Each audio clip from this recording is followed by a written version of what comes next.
Merda. La smetti di giocare a Zelda? Mi piace. Sì. Ok, l'ho ammazzato. Ormai sono diventato troppo bravo. Questa era una delle mie nemesi inizialmente. Ah sì? No, dobbiamo parlare della Switch però. Ok. Ah, benvenuti ragazzi, Redez ha appena finito di giocare a Zelda, cioè finito. Ho appena iniziato a giocare a Zelda perché è lunghissimo e l'altro ieri avete visto un bellissimo video per parlare di Zelda. Io non c'è, adesso stiamo registrando un video e non abbiamo ancora visto i commenti, ma credo che sarà il divertimento proprio più grande, cioè sarà la cosa più figa che abbiamo fatto quest'anno per noi che ci ammazziamo di risate nei commenti. Però adesso parliamo seriamente, senza fare i coglioni, della Switch, della quale avete potuto assistere ad un unboxing particolare. Assolutamente. Sigla.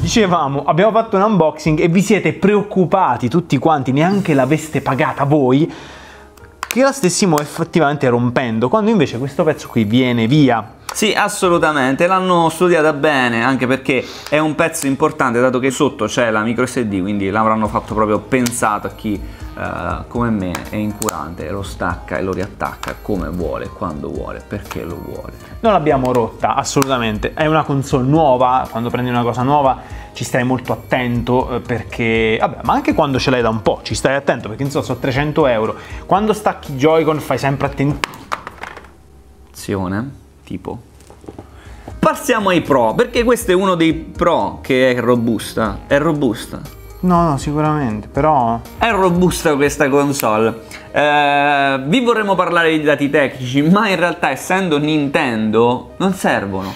Non servono perché Nintendo fa queste cose magiche, tipo ti caccia uno Zelda che, visto in piccolo, regala tante soddisfazioni con pochi cali di frame. Ci sono i cali di frame, sono innegabili, soprattutto nelle zone molto aperte con dell'acqua, però per il resto tutto quello che succede in Zelda su questa console, che è comunque piccola, comunque poco potente, è miracoloso. È incredibile. Come miracolo a noi ricorda il miracolo che fecero i tecnici di Naughty Dog per adattare una bomba come The Last of Us su PlayStation 3. Su PlayStation 3 c'erano dei giochi che avevano una grafica terrificante e loro sono riusciti a spremere quell'hardware per tirar fuori una cosa che non ci saremmo mai aspettati dalla vecchia generazione. Una vecchia generazione che riesce, grazie a The Last of Us, a competere anche con titoli odierni per quanto riguarda il livello di dettaglio e la bellezza dell'atmosfera. Quindi con questo Zelda al lancio, quindi non alla morte della console come nel caso della PlayStation 3, al lancio sono riusciti già a superarsi. Io dico che Zelda è l'unico attualmente titolo da utilizzare, cioè già se prende Zelda e la Switch state a posto per un sacco di tempo. Parliamo di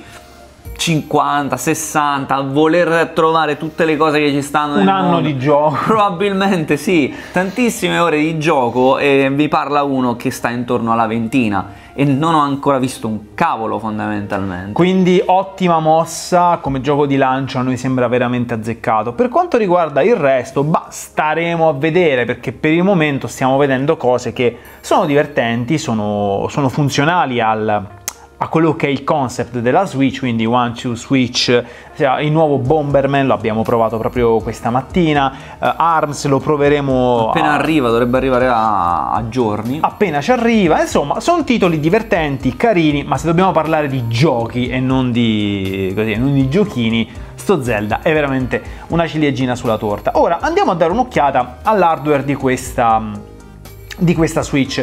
Come detto in precedenza, la particolarità è che ci si possono attaccare di fianco i Joy-Con, cioè questi qua. Come funziona? Se ne mette uno a destra, uno a sinistra, cioè si staccano così, e poi la console diventa di fatto... Si possono utilizzare da soli, in singolo, per esempio, reggi un attimo.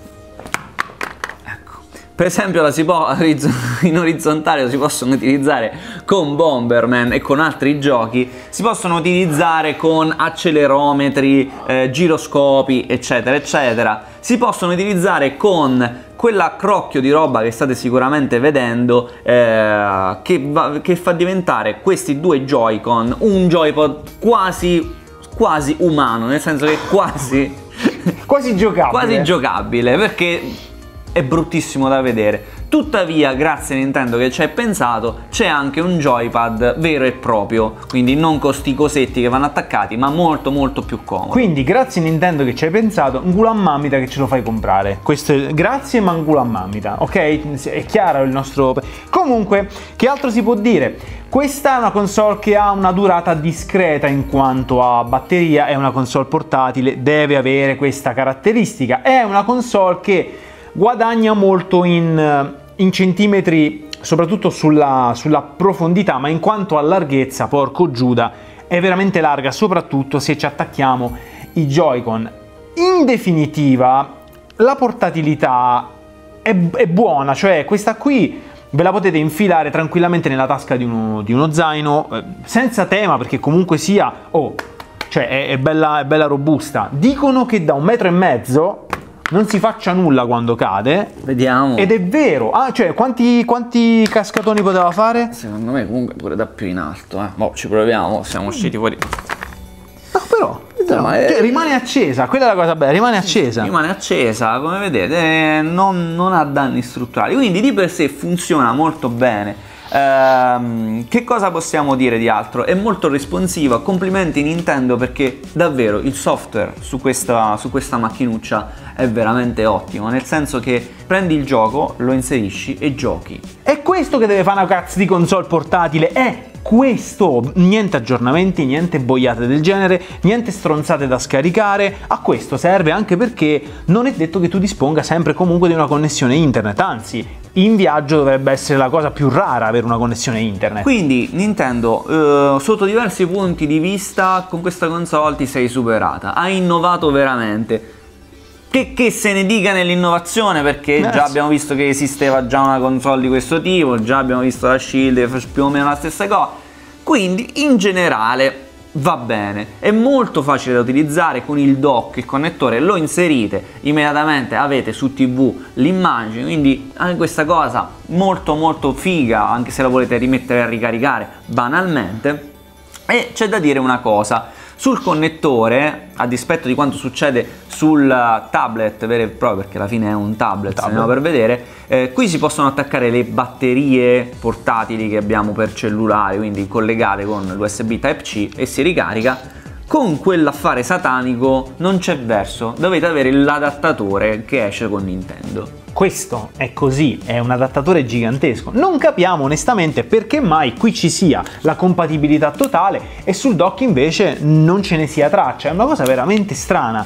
E come al solito Nintendo ti costringe a comprare la sua roba, perché non va bene un qualsiasi adattatore. Detto questo, è una cosa buona, perché quell'adattatore lì per il dock non è assolutamente contemplabile come adattatore da viaggio, perché ci vuole uno zaino solo per quello. Quindi è giusto che ti diano la possibilità di utilizzare questo con qualsiasi tipo di batteria e magari anche con un semplice riduttore per una presa elettrica. Un paio di cosine che abbiamo visto e che ci hanno fatto storcere il naso. Se andiamo a impostazioni di sistema e mettiamo la modalità aereo sì, e stacchiamo i joypad, esce una scrittina: collega i Joy-Con. Non è possibile utilizzare i Joy-Con scollegati quando la modalità è aereo attiva. Qual è il problema, voi direte? Puoi comunque giocarci con i Joy-Con attaccati? Sì, ma nello spot di Nintendo ci mostravano che si può giocare insieme in aereo, si possono staccare i Joy-Con.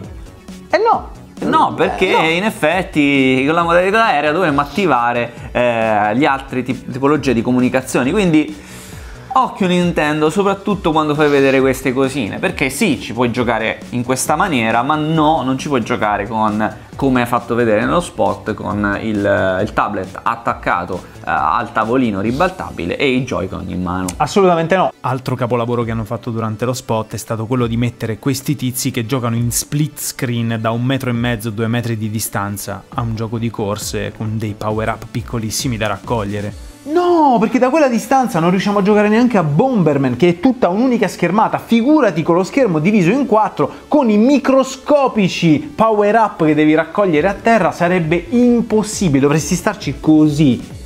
È veramente... cioè è un rimedio estremo quello lì. Dalla televisione ok, sì. Dalla televisione ok, ma in mobilità insomma non la vediamo come una soluzione ottimissima.